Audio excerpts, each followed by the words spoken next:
ꯂꯩꯁꯅꯥꯒꯤ ꯄꯥꯎꯈꯣꯡ ꯊꯋꯥꯏꯒꯤ ꯄꯣꯟꯊꯥ ꯑꯣꯏꯔꯕ ꯇꯝꯊꯤꯔꯕ ꯑꯍꯤꯡ ꯑꯩꯒꯤ ꯄꯨꯛꯅꯤꯡꯒꯤ ꯋꯥꯍꯪ ꯀꯌꯥꯅꯤ ꯊꯃꯣꯏ ꯀꯥꯏꯔꯕꯁꯨ ꯏꯃꯥꯒꯤꯗꯤ ꯇꯪꯗꯥꯡꯕ ꯈꯪꯂꯦ ꯂꯩꯁꯅꯥꯒꯤꯗꯤ ꯃꯌꯨꯝꯅ ꯃꯆꯥ ꯄꯤꯌꯨ ꯍꯥꯏꯔꯛꯂꯕꯗꯤ ꯑꯩꯅ ꯀꯔꯤ ꯈꯨꯝꯂꯨꯒꯅꯤ ꯑꯍꯤꯡ ꯃꯃꯩꯗ ꯃꯪꯈꯤꯕ ꯃꯪ ꯑꯁꯨꯝ ꯁꯤꯡꯅꯔꯛꯂꯦ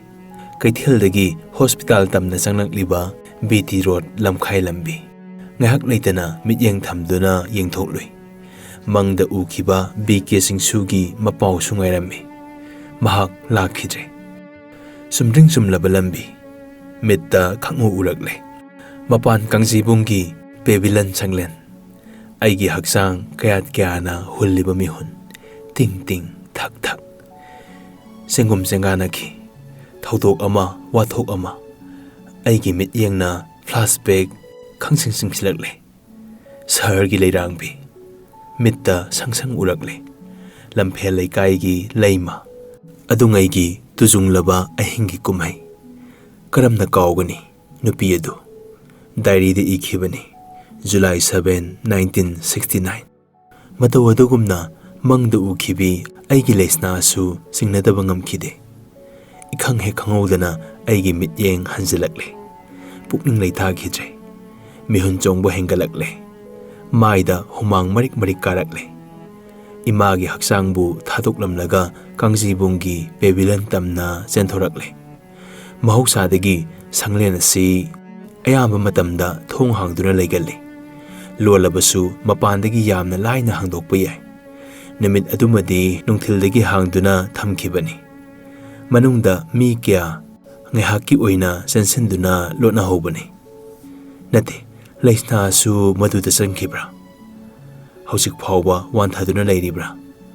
mangi thodok adu amuk matek ama mitta urakle mahakna mangda kaukhibadu ningsinglakle mele ehak nungsa sor thapet holaga manungda sangsinduna kuyeng yengloi kadai Kanasu लेरमदे इहांग हांगलम्मी Tunjung निंगाई ओइरबा मंगी थौदोक पाखत फमने पेबिलन मनुंगदगी थोरकलगा सिरीदा फना कुइना फमकी अैगी मित्त उरकले नुंगथिलगी सिन लेस्नागा अैगा चटमिन्नबा खुत्ततखिबा मथंग मथंग निंसिंगनरई नुंगबंगनखि वखल ngौरई लेस्नाबु मयुमदा लेरमगद्रा पुकनिंग असि निंकोक निंकोकपा अमदि लैखिदबा नते नोंथिंदा ओइखिबा कांगजैबुंग अहिंग ममैददी इसिक सिक्रे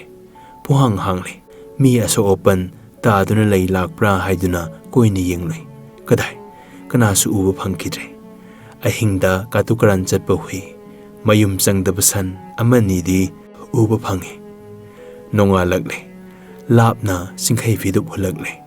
ngangranaba koraugi ahanba masek khajik uba haurakle इमा की असीबा हक्सांग निंगसिंगलई मचा अमगी मथौ तौरुबा ताबनी लाइरे नंगि हाइदुना इमा की संस्कार दी मचा अमना तौदबा यादे इमा बो हातखिबा अहिंग हौख्रे लाकले अनौबा कंगलागी अयु मचा अैगी लाइबक्ता अनौबा अयुकना करी तमलेबा मपाल कांगजीबुंग सेप्टेम्बर 24, 1969 असुमना वखल क्या खंदुना हौगलकले सिरीदगी खोंथांग अमा थांगदुना कुमथरई इखंग खंगौदना उरई नुपीगी संभाबी अमा कुराक मओंगी येंगबदा फजबा संभाबीनी अैगी सिंगनबा हेंगलकले संभाबी अदु लैमाइदगी हुनगतलगा येंगना ngahaktang lepi mitta urai leisnagi ningthina pullaba samjigi sambulda thetliba संभाबी ngarang ukhrabani marakta अैगी वारी मतेक अमसु सादुन लक्नखिबनी अैना लक्नै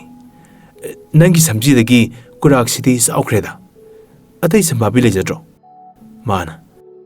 कैदौरगे फजदब्रा फजैदा फजबिना तौबनिना येंबा नुंगाइत्रबदी लौथौरा लौथोकनो फजै समजीदा कुरा सोइद्रे लेस्नागी संभाबीनी महाकना सियनबदा ताहौबताई पोट अतैसु तारंबा याय खलई अैना असुम लैमाइदा येंगना पेबिलनगी सिरीदमना मुका खलमने अैगी लांगतकनबा मित्येंगना पेबिलन मनुंगी लैमाइदा कुयेंग येंगलोई swai swai laurai leimaida ikoi koina mityeng thamki ikhang khangudana urai uful waiful marakta mi hiplambagi nairambagi mami ama nupigi sambul nanthoklaba samlang sabulna fret fret onduna hairambagi mai ba mami maya akoibada saithokduna tarami asangma samlang ama ani kienduna tarambu ure likligi khusi matek mayam koisai sai duna taramni hek ubada tu sunglai akoibada khongobut ki khongul mapai ama khongobut ayhak mitkup khide sor saning jamang samnaraktre pakhat pe hengalai inak nakna I kangli phamjilaba mapa khara urai I mapak adugi mathakta khongobut ki saurba khongul lama mayek sengna tari ahanba khongob male number ama urai 8 kanagi aroiba khongul no mafam masida thodok ama thokre haibasi khudam sing adudagi khangba ngami nupidu kana oirigaba ai pukningda yamna langtaknaki koilei leiduna yengloi asum haidokhiba mityengna kasinda tariba pot adu khangu urakle sensinduna khungatle phi angangbana makhum panba identity card ama makhumda maming ama mayeklana iri aigi khutniglai I card adu thuna mak haidokduna yengloi soitre urakle leisna gi photo leisna nani hek thangnaba mikupta angaw fai amagumna aigi thamoi phokna magi mingkhaibu kauki leisna meleigi leisna anoba ayukki hanglaba mapal kangjibong pakhum phangkidre khonthang geraki leisna meleigi leisna ayhak loksing lakle leisna gi photo bu munna yengluraga pukningda mool khalai sana sokrabi meleigi leisna he ningthem pokpi ningdam punsi mangkhrabi kaidano nangi tungi laiba ai pukningda hanna hanangjaki asumbagi saktam loduna kangla sarbu konbiriba he ibudau nong saba nahakti uhoba natra ahing adugi thodo pakhum piyo kadai mangkhre meleigi leisna nungchumpa kadambadi leinungsi sinadana kenkhiba kalai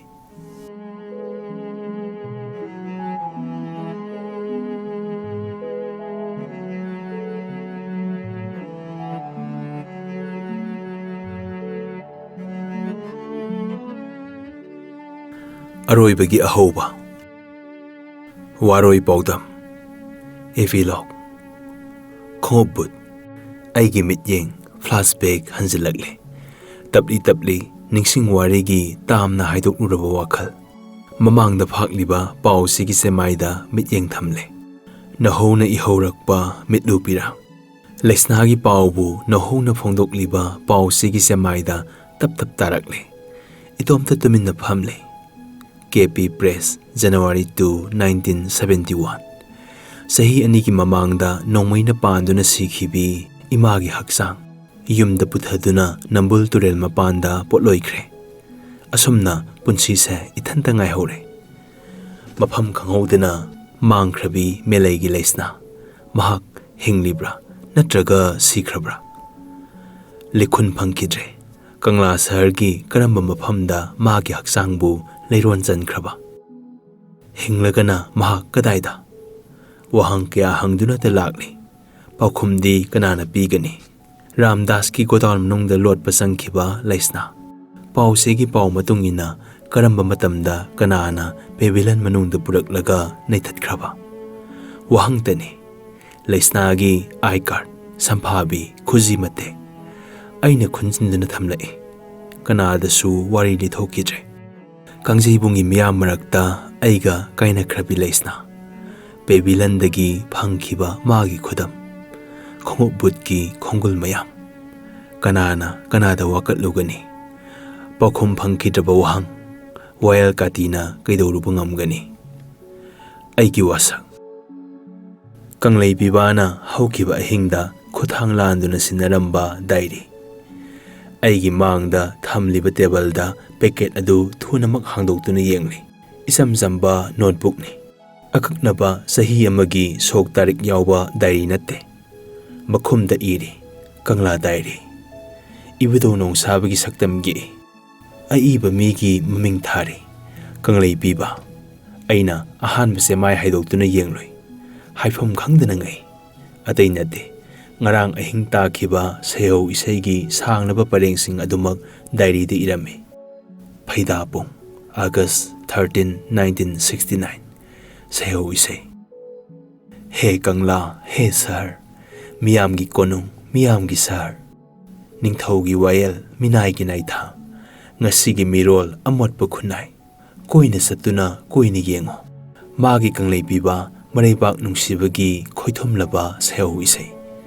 aina koina satuna yengluba amadi uruba kangla sahargi amot pasaktam sathina ningba kaibani hendokna anoba leibak ama samkatpadi matam oire isai gi aroiba pareng su phajai ahing takiba pareng diary da su pakhong chanduna thamlami semlasi anoba kangla ama lirasi khongul image diary gi ani suba semai haidokle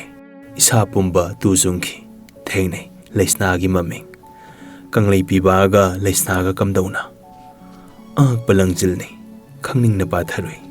Babylon sang September 23 1969 kangla sahargi tamthiraba ahingni thengnei melei gi leisna mapal kangjeibunggi Babylon manungda asibagi pangkhakumna longna taaduna leirammi sana sokibagi khudam phanglammi aigi thamoi sokhi matam kuina panthaduna leiba yaba matangdi natte nauri be haksang de gijan tharak pa isai sairammi aigi khobutna ima pakta netloi khongul ta hawi aina leisna gi I card langthoklammi leisna gi phibam madu melei gi maphamda utlupa pam khide matam khradi pakhong ama sanduna thamningki aina leisna bu lengthong naraga Babylon manungdagi puthorai pauna kaithelgi aronba gali amada phaudurai itungda miram sipai kharana tanarakpagi saum phanglammi kakhulong khultamna sansinba taki aigi marup oja gangmai gi mayumda thong thinduna haudokle gangmai gi masalna thong hangdurai imung changi leisna bu laikanau haiduna sinaram laga lona senthorakki Maitei sipai amadi miram sipai singna ai kanano haibagi singna duna khongul liba horaki ithandaga khuthoknaba yaba matang chunate pendabagi ayoba thakti yoraki nongthakta nongmai round ama anisu kapthatlami aina laurami wahai kya hingatlo haugatlo maitei pakhang hingatlo haugatlo maitei seno yakairon gi kholau kaya lauduna kangla sarda kanglei pakhang singbu hodokpa horame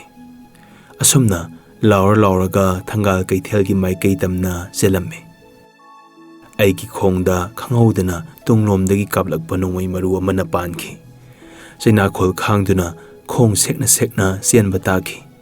khuya thong yaure ningsinglei Dr. Bijoy magi mayumda sensinduna lotki doctor na nongmai maru lothokki magi yumda namit khrani leiki Kakulong Khun September 27 1969 khong sokko phare numidang athengbada Kakulong Khun da satli oja gangmai gi imung changloi awabani leisna leiramdre thamoi soklaba pawama phangle mahakna leisna lausing hek lakpaga phuk hogatuna imungdagi senthorakle tanaba phangkhidre ising isau kharadi hantharaklaba nambul turenda chongthakre kana su khangautre lupkre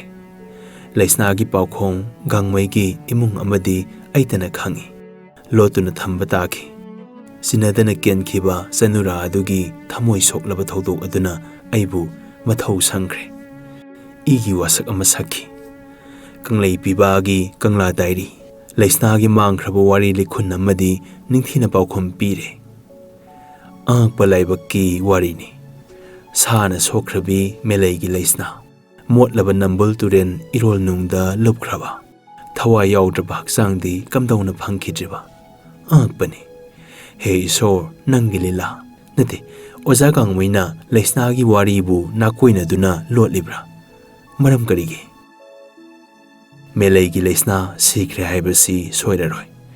तुरेलदा नत्रबसु गांगमैगी इमुंगदा सिरमगनी लैरोन चंदुना थमलमलबसु कनाना खंगबा सिंगनाफमनी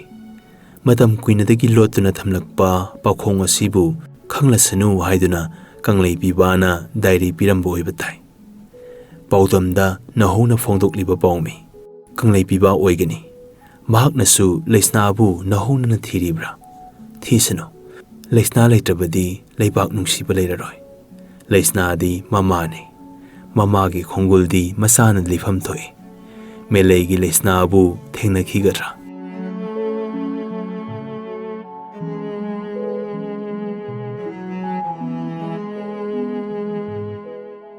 अनौबा मंग लैस्नागी वाफम वहंगदनी महाकपु तसेंगना सिख्रब्रा असुमना अैगी तोंगानबा वाखल कया खन्ना खन्ना मथंग से my हांदोक्तुना पाथरुई सगदाक वारी मतत अमा इरी तुंगी मिरोंदा पाखोंग अमा चंदुना थमनी कैसुमसंग जनवरी 1 1970 अैना अैगी इमाबु नुंसी अैना अैगी इमा लेपाकबु नुंसी मागिदमक हिंगबनी मागिदमक मागी मतंबागता नोंमदि सीबा ताबनी असुंबा लैत्रबा थाजबा मांगख्रबा लमदम मसिदा तुंगी करी आशा लैरे निंगहनबदि सुमदे अैबुदि चटखिनी इसा इसुगिदि करिसु खलरोइद्रा अैना करी तौगनी इमा लैपाकी अैदि लैबाकी मियामगी असुंबा फजबा चौखटपगी निंगतंबा पामजबनी नैथतपीरे अैबु कैसुम मिफा ओइदुना मतम लेले पुमनमक लोइख्रे अैगी पुंसी लाउबा तारी खोलाव अमा थांजिनबा हौख्रे खोंथांग अमा नत्ते ऐहक लालहौबा ममा नुंसिबा मीबु लालहौबरा सेमनिंगबनी अनौबा कंगला अमा इबुदौसिंगना करम्बा वांगलबा कैरा ngasiगी लेखा तारबा कंगलैपाक नहौना सेमगतपगी थौरांग अदु कनाना लौबा ताई नाहारोल असेटपा थाजबा मदि थमनरी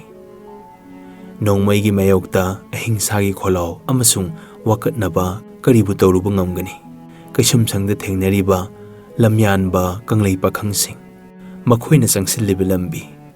लालिसुमी हेक्ता हाइबदि लुगनी पेंदबगी अरोइबा वाहंगदी करिनो लेहाव असिगी ममा निंगबा मसासिंगना नोंमदि पाउखोम पिरसनो मियामगी मिहुतना सासन तौबगी निंगतमलबा लैबाक असिदा अैसु मियामगी मिहुत अमा ओइरगा कंगलै पिबागी ममल यामलबा कंगला तांगबल असिमतंगदी हंदोकनिंगबनी मसिबु इथंतना ngamgadra अैगिसु खुद अमदि सेमगतले कोइरिबनी अहिंग अहिंग येंगलिबनी कंगला सर यातलिबनी पोरम पोमेट सेमलगनी नोंमदि अनौबा कंगला अै लोटखिगे मतम खरा इरउ थिरउ कंगलै बिबा कंगलै पाखंग खुदिमक तुंगी कंगलै बिबानी खलउ मतिक चाबा बिबारेल खुथांग लांदुना सिनरंबा मार खोंगुल लिरउ थिरउ अरोइबा खोंगुल कंगलै बिबा कंगलै बिबागी कंगला डायरी खुईदा इबा हौगतपदा ngairiba पाखोंगी वारीनी वहौदो खरदा ngasi iraga makhadi karisu iramdre सेनासिंग हांगना थमलम्मी खुथांग लांदुना सिनरंबा डायरीगी अहांगबा सेमाई अैना कमदौना तुंगी मिरोंदा पाउ तमगनी मागा अैगा अहानबा उनबा नमित्तगी चथरकपा थौदोक कयागी वारी परिंग कातुप कयागी वाथोक लांथोक अैगी पुंसिगी निंगसिंग वारी ngасidi mapung pharaba kangla dairi pandup ama oikhre खुथांग लांदुना इथाबा हौरे लोइनना वहंग अमदि हंगदुना त लैरि कंगलागी अनौबा मंग कैदौंगै मंगफाउनगनी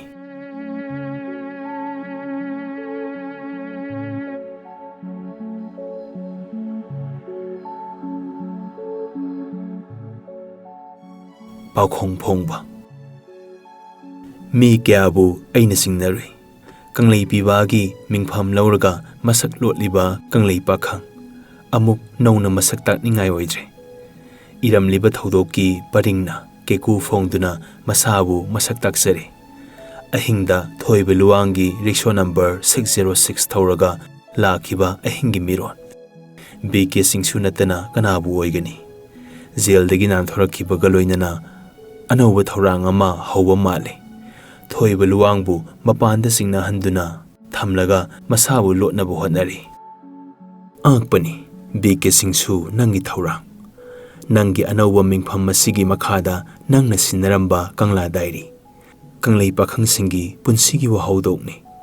leibaki wafam imagi wahang leisnagi wahang di araibani adungai angauba langjagi khongubut mapai na nethaduna wayan kiba Kangla kono miron mithang naiduna chathariba Kangla wari pendabagi yawani matamgi khongleini Kanglei pakta lalhobagi ahanba khongul karigi kaidobagi paukhum madu matam chana thioba sumi ningtamlaba Bharat Bhumigi lamdam nongpok chidaida tongan tabagi karamba lalhauno ipa ipu kayagi aroiba khongul ngasigi anauba mirolgi aronba khongul miot minaigi ahanba tangkak imagi ina masu sangkraba Kangla Sar lamdam sigi leimaida meleigi aroiba khongul di karamna tahangani ithanta hangjai aidi kalam paisaba paumini ima leibakbu lam yawna nungsijabani aina Kangla bu nungsi ningkhai khraba konunggi atek akaibu ururaga thamoi sauki Kangla bu saithaduna kaya ikre kaya sakre Manipur gi konung Imphal haibagi mohutta Kangla kauningi yengjaningi anauba Kangla ama aibusu lalhobu kaubigadra wahangtani aigi wakhal he pathau Kanglei piba pukning da haijai Kangla Sahargi aheng athengbada nangna sakhiba nangi leibak ningbagi aroibi isaigi pareng nangna semge khalliba nangi anauba Kangla lengjen manaba watlaba mirol asida kari thajaba thamlibano itihasna tambiramba tangbal munabagi para kamdawna maikei jumgani kanana oijaba thadoktuna mathwai katpa ngamgani Kanglei piba kaya laklammi kaya satkre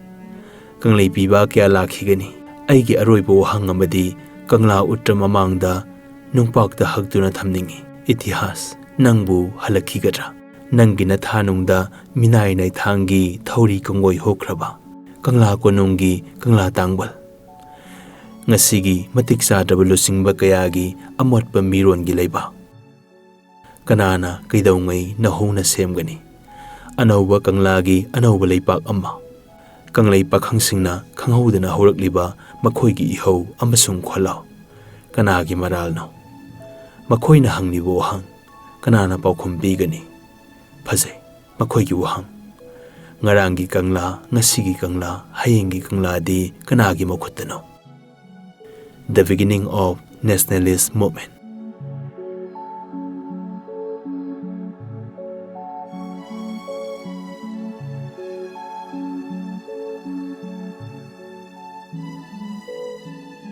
saknaraba aiba BMS nambana ibiba asumba amadi asengba thodoksinda yumpham moiba novel Kangla Diary matang asida loisinjare novel asibu pathokpagi ayawa bibibagi damak aibabu hainingai leitana channel asigi maikaidagi thagatpa phongdokjari mathangi anauba wari malakpa phawwa miyam ngaiduna leibiramo thank you